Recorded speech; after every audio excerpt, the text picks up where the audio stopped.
Hi, this is Tim of the 1916 Company. Welcome and thanks for logging on. If you love this watch, email me. I am Team Mosso at thewatchbox.com. That is still my email. It's still in the description below. It is your purchase and pricing email question line for buying this or any watch you see on any of our platforms. Reach out to me directly. I am T. Mosso at thewatchbox.com for pricing details. Today, we're discussing the most water-resistant Ressence watch and the first Ressence dive watch. This is the Type 5B, B for black dial, launched back in 2015 for the 2016 model year.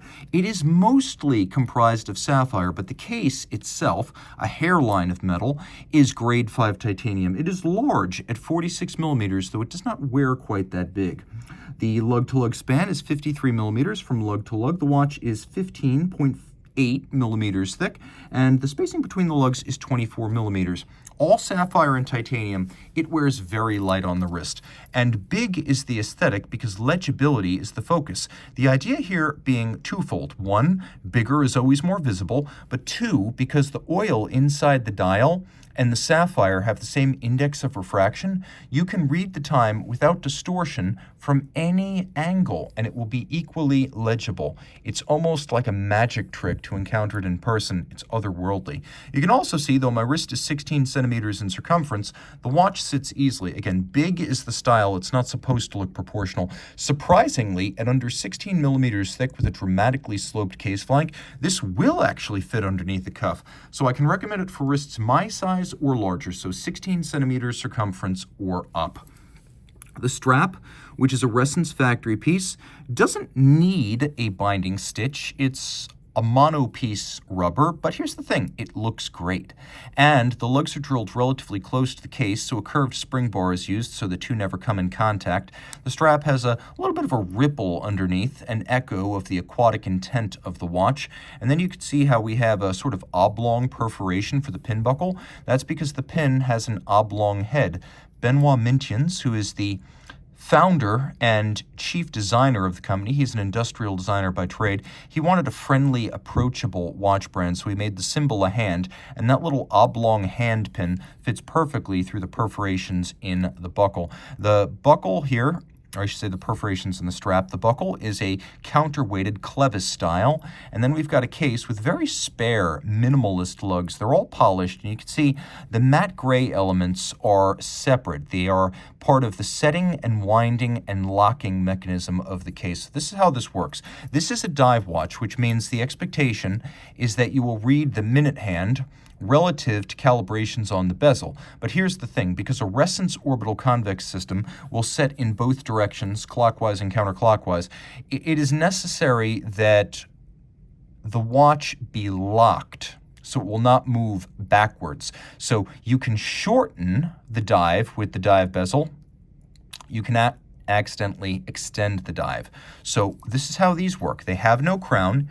You set them using the case back, and you can see that it's a regulator dial, as you have your hours, your minutes, and your seconds on separate scales. So let's make this very simple. It's, by the way, an absolute pleasure and a riot to operate this thing. And this is the preferred method of setting it, in my opinion. 2 thumbs on the crystal and 4 fingers on the case back. Now let's read the time. So this is a regulator, and you can see it's a Ressence orbital convex system display with everything rotating on its own axis, but also relative to the center of the dial. Well, I can see that it's 11, a clock on the nose, and then we've got a little runner that acts as the constant operation indicator. So when the watch is functioning and running, that little runner will be in action. We also have a temperature gauge to alert you as to the limits of the oil inside the dial. Now, there are bellows inside the watch that allow the oil to expand and contract without stressing the timepiece.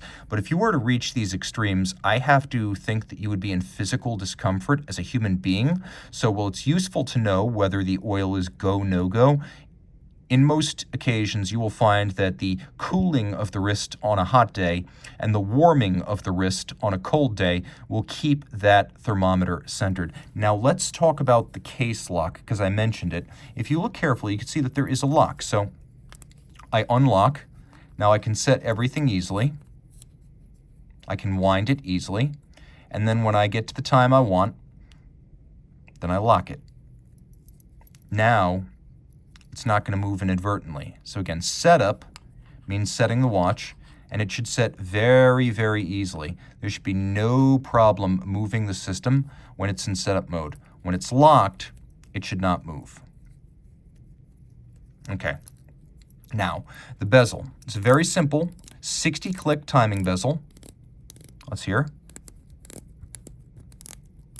It has a pleasing action, but it's a little bit shallow and it's thin. So I recommend that you set this dive bezel before you actually get wet. Now you set it relative to the minute hand as your reference, and I'm going to turn the lights out. You can see that it is spectacularly luminescent.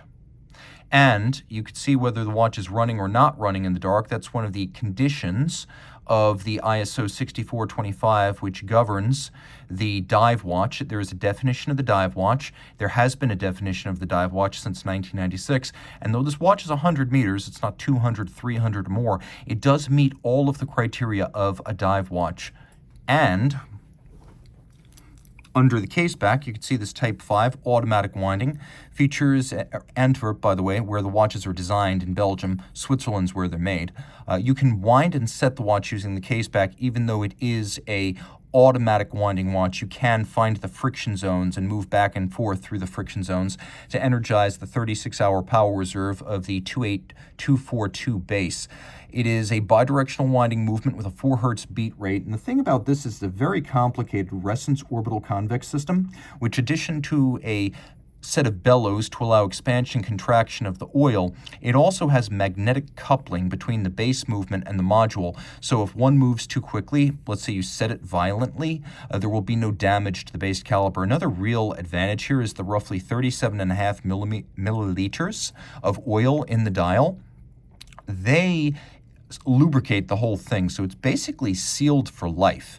And Benoit Mintians, who is the founder of the company and runs it to this day, tells me that the number of watches that have need worked to the actual oil-filled module, it's single digits each year. So people ask me, how involved is the service? And I say about as involved as your basic Tissot or Tag Heuer. It is a 2824 in there. But you have that spectacular Ressence orbital convex system, which when paired with the 25 joule base adds up to 60 joules total. So if you want manufacturer watchmaking, this watch does have it, and it has it in abundance because that module is fearsomely complex and unique. If you love this watch, reach out to me. I am Team Mosso at thewatchbox.com for all of your purchase and pricing questions.